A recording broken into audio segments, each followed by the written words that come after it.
Nous allons maintenant vous montrer comment utiliser le système de réglage d'angle pantoscopique qui permet un réglage dans 3 positions. La première partie va consister à déverrouiller le bouton qui se trouve ici. Ce bouton est fixé sur le même axe que la branche. De ce fait, pour le déverrouiller, nous allons devoir appuyer sur la partie la plus extérieure qui se trouve ici. La bonne position à adopter, c'est de placer l'index à l'intérieur de la branche au niveau de l'axe de la vis et à l'aide du pouce de l'autre main de venir pousser sur cette partie pour le déverrouiller.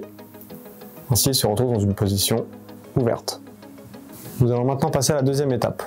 Une fois le bouton déverrouillé, nous allons pouvoir régler l'angle pantoscopique grâce à l'inclinaison des branches. Il y a 3 positions.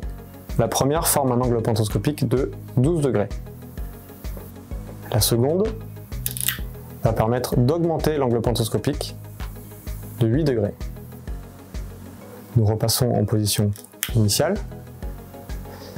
La troisième position permet de réduire l'angle pantoscopique de 8 degrés.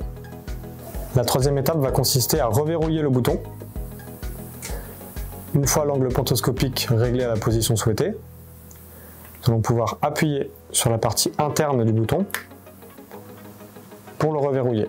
De ce fait, la branche est maintenant verrouillée et ne pourra plus bouger. La manipulation sera exactement la même sur l'autre branche.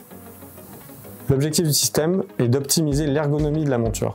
Le premier cas, c'est de compenser une posture. Par exemple, en vélo, dans la pratique du VTT, de la route ou la pratique vélo du triathlon, l'athlète va adopter des postures plus ou moins inclinées. Le deuxième cas, c'est de compenser une légère asymétrie du visage. Par exemple, une personne pourrait avoir une oreille plus haute que l'autre. Dans ce cas-là, nous pouvons effectuer un réglage asymétrique des branches. Sur la branche gauche, nous pouvons, par exemple, avoir un réglage de plus 8 degrés par rapport à l'angle initial. Sur la branche droite, nous pouvons effectuer un réglage de moins 8 degrés. De ce fait, nous pouvons nous adapter parfaitement à la morphologie du sportif.